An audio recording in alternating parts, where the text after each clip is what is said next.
Aujourd'hui, vous le savez, on va parler de vous focaliser sur vos objectifs. Eh bien, vous êtes-il vraiment? Vous le savez, beaucoup de marketeurs de réseau, eh bien, stressent, sont sous pression, sont frustrés. Et c'est dommage, vous allez voir pourquoi. Donc, la question que je vous pose, et je suppose du moins que vous vous êtes déjà posé cette question, est-ce que ça vous est déjà arrivé de vous dire, mais pourquoi malgré que je me sois fixé des objectifs, je n'arrive pas à atteindre mes objectifs? Je me suis posé un plan d'action, j'ai focalisé sur des objectifs et ça ne vient pas. Ça vous est déjà arrivé de vous poser cette question, de vous dire, mais malgré que je me sois posé des objectifs, ça ne vient pas. Ça vous est déjà arrivé de vous poser ce type de questions? Je vais être très sincère avec vous, beaucoup, mais je dis beaucoup de distributeurs, eh bien, sont régulièrement frustrés, déçus de ne pas atteindre leurs objectifs malgré tous les efforts qu'ils fournissent.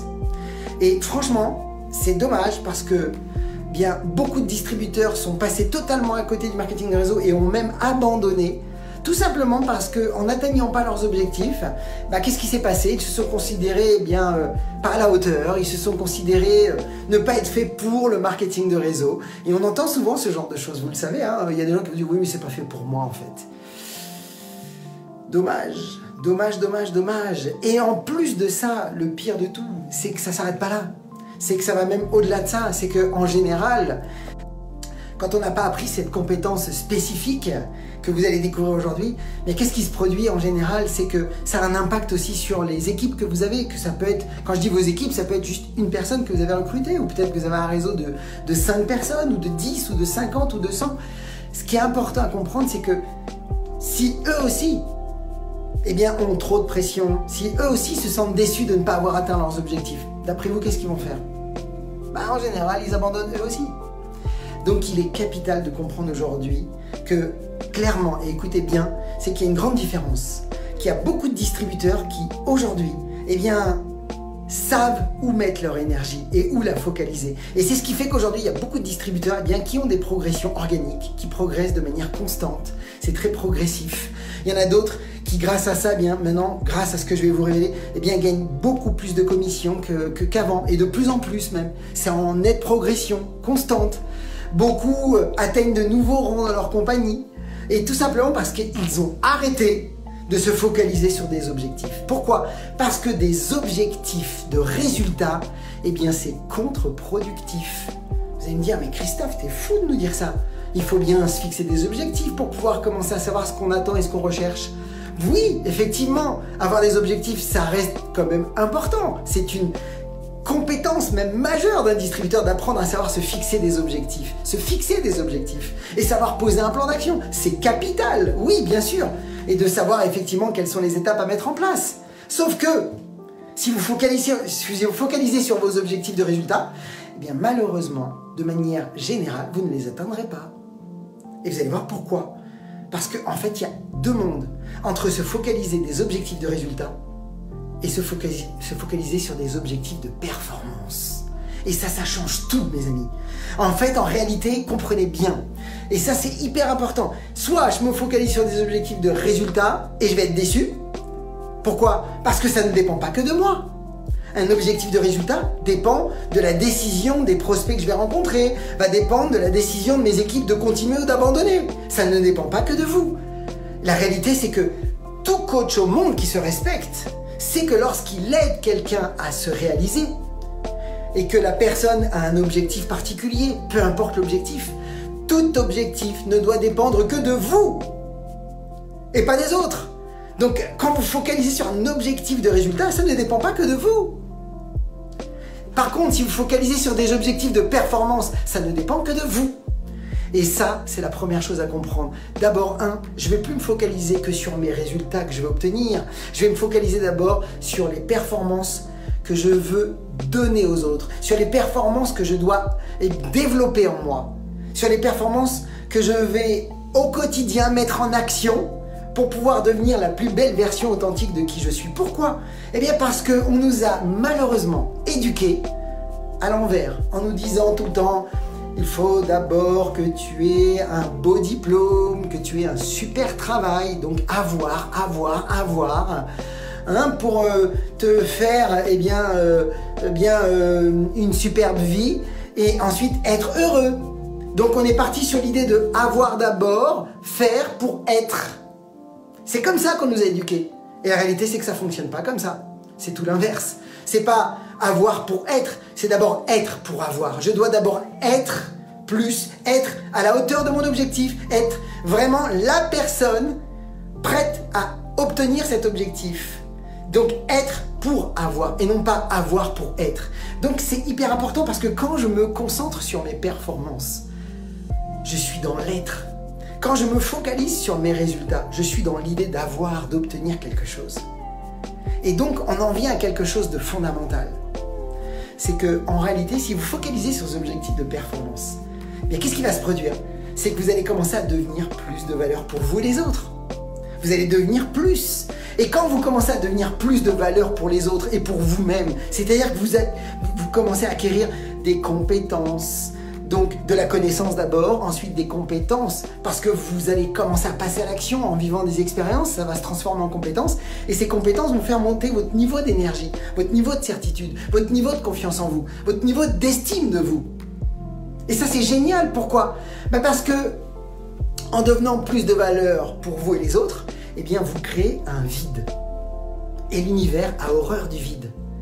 Et donc c'est pour ça que quand on entend cette phrase régulièrement dans le monde du MLM qui dit « pour avoir plus, il faut devenir plus », c'est évident. Plus je deviens plus grand par rapport à qui j'étais avant, plus je crée un vide et donc plus je vais recevoir. Et vous allez voir qu'il y a un piège derrière tout ça. Et c'est là où on va parler finance. Parce que derrière tout ça, oui, vous êtes dans la bonne direction. Si vous êtes dans l'idée maintenant de vous dire « je veux devenir la plus belle version de moi, je veux devenir plus de valeur pour moi et les autres, je veux acquérir des compétences qui vont me permettre d'être meilleur pour les autres, je veux devenir plus performant pour les autres, pour mes équipes, pour les prospects, je veux donner plus de chance aux gens de me rencontrer. Si je maîtrise l'art de prospecter de plus en plus, je deviens plus de valeur parce que je vais donner plus de chance aux gens de me rencontrer. Et plus je donne de valeur, plus je vais recevoir. C'est automatique.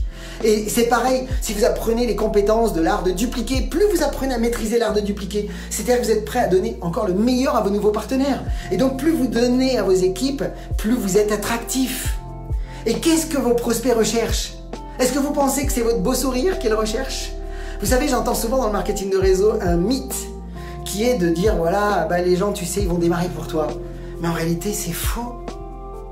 C'est dommage de dire ça. Pourquoi? Parce que les gens ne démarrent pas pour vous. Les gens démarrent avec vous. C'est très différent. Ils ne démarrent pas pour vous. Et souvent, d'ailleurs, ça pervertit les distributeurs quand ils entendent cette phrase. Ils ne prennent pas conscience de ce que ça veut dire réellement. Quand on entend que les gens démarrent pour toi, oui, c'est évident qu'après, tu as envie de charmer. Tu as envie de devenir l'ami des gens. Et finalement, ça fonctionne pas, ça ne matche pas. En réalité, les gens recherchent quoi en vous? Qu'est-ce que vous recherchez en moi? Est-ce que c'est réellement moi, Christophe Tamri, qui vous intéresse? Absolument pas. Ma femme, oui. Mes proches, oui. Mais vous, clairement, même si je vous adore, en réalité, ce qui vous intéresse le plus en moi, c'est ce que j'ai à vous donner. C'est ce que j'ai à vous partager. Et c'est ça qui fait que peut-être que, bien parmi vous, ça vous plaît de venir sur nos lives ou de nous suivre parce que vous avez effectivement conscience et vous avez confiance que je peux vous donner quelque chose. Donc plus je me nourris, plus je vis des expériences, plus je me transforme, plus je peux donner aux autres et plus je deviens attractif. C'est la même chose, vos prospects sont attirés particulièrement parce que vous avez à leur donner. Et plus vous avez à donner, plus vous attirez les gens à vous. Et plus vous allez attirer des prospects, plus vous allez attirer effectivement des équipes qui vont vouloir rester avec vous parce que vous aurez beaucoup à donner. Ok, alors maintenant parlons de l'idée que maintenant vous avez compris qu'effectivement en devenant plus, c'est-à-dire focaliser sur vos performances va vous permettre de devenir plus de valeur pour vous et les autres. Ça va vous permettre donc de donner. Est-ce qu'on est d'accord? Il y a cette croyance qui est là, qu'on entend régulièrement dans nos vies, qu'il vaut mieux donner, on est d'accord, que recevoir.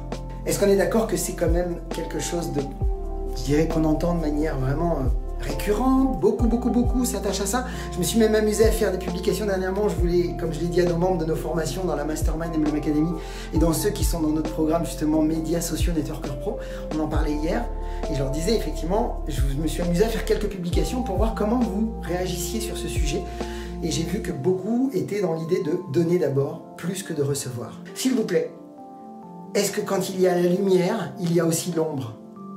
Est-ce que quand il fait chaud, il y a aussi le froid qui existe? Est-ce que quand vous avez le haut, est-ce que le bas existe? Oui? Est-ce que quand, par exemple, vous allez à droite, la gauche existe? Est-ce que quand vous allez lentement, eh bien, il y a aussi la rapidité qui existe? Est-ce que quand on est à l'intérieur, est-ce qu'il y a l'extérieur qui existe? Est-ce que vous pensez que donner, eh bien, ça n'existe pas sans recevoir? S'il vous plaît. Donner et recevoir, eh bien, c'est les mêmes côtés, ou c'est les deux côtés de la même pièce. C'est les deux côtés de la même pièce. Ça veut dire que donner sans recevoir, eh bien, vous vous privez de commission. Donner sans avoir l'état d'esprit, l'envie, le désir et l'ouverture, la dignité, vous allez voir pourquoi je dis ce mot, que beaucoup, eh bien, sont limités à cause de ça, eh bien, peuvent recevoir. Quand on donne, on doit être capable aussi de recevoir. Rappelez-vous, on dit souvent, c'est une phrase que je trouve vraiment géniale, à chaque offreur, il y a toujours un receveur. Mais à chaque receveur, il doit aussi y avoir des donneurs. Est-ce qu'on est d'accord avec ça? Donc c'est pour ça que, malheureusement, eh bien, j'ai envie de dire que si vous n'êtes que dans le donner sans le recevoir, eh bien, ça présuppose, en fait, qu'il y aura quelqu'un qui profitera de ce que vous deviez recevoir. Quelqu'un qui est prêt à recevoir, eh bien, sachez que votre part à vous ira chez quelqu'un d'autre. Et c'est pour ça que vous voyez souvent que les riches s'enrichissent et que les pauvres s'appauvrissent. C'est parce qu'ils ne sont tout simplement pas prêts à recevoir. Et vous devez absolument comprendre que les deux doivent exister. Vous devez devenir plus de valeur pour vous et les autres. Vous allez créer un vide. Et ce vide, c'est donc de recevoir plus. Mais en même temps, si vous voulez que ça circule, vous devez être dans le bonheur, l'enthousiasme de recevoir. Et ça s'apprend. C'est du conditionnement. Vous allez voir que beaucoup sont bloqués par la dignité. Ils ne se sentent pas dignes de recevoir. Ils ne se sentent pas vraiment la personne capable qui mériterait de pouvoir effectivement avoir cette abondance. Et pourquoi pas même faire fortune dans le marketing de réseau. Vous verrez que ceux qui font fortune sont heureux de recevoir.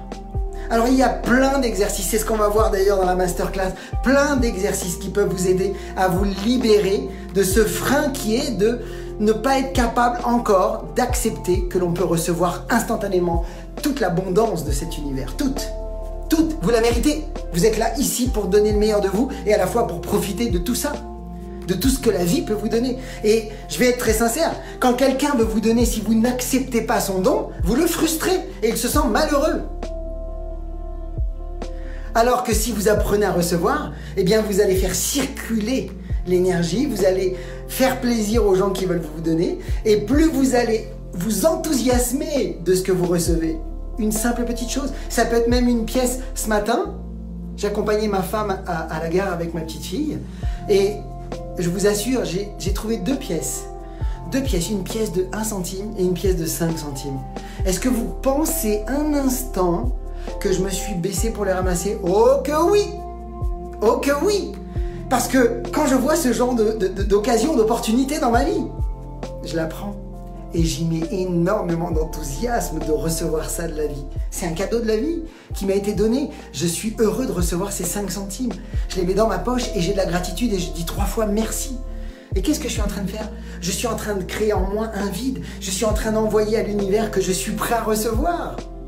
Donc ça se cultive, l'art de donner, c'est de focaliser dans la bonne direction, c'est-à-dire de travailler sur ces performances qui ne dépendent que de vous, qui va faire que vous allez devenir plus pour vous et les autres, qui va faire que vous allez pouvoir donner le meilleur de vous et devenir la plus belle version authentique de qui vous êtes. Mais d'un autre côté, vous avez besoin de vous préparer, de vous conditionner, de devenir de plus en plus digne, même si la dignité, c'est juste quelque chose qui est dans notre tête, c'est une histoire qu'on se raconte. On n'a pas besoin d'être digne pour réussir, on n'a pas besoin spécialement que d'être digne pour gagner de l'argent, on a juste besoin d'être prêt à recevoir. Et maintenant, vous allez voir que si on travaille en même temps sur la dignité, ça va encore vous aider de plus en plus. Pourquoi? Parce que plus on s'aime, mieux on fonctionne. Voilà mes amis, je vous en dis pas plus.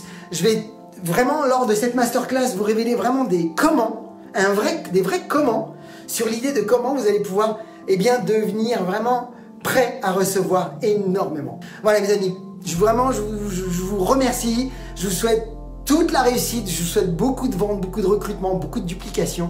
Et puis comme toujours, vous le savez, osez faire ce que vous n'avez jamais fait. Croyez en vous et surtout, JC pour révéler le leader qui est en vous.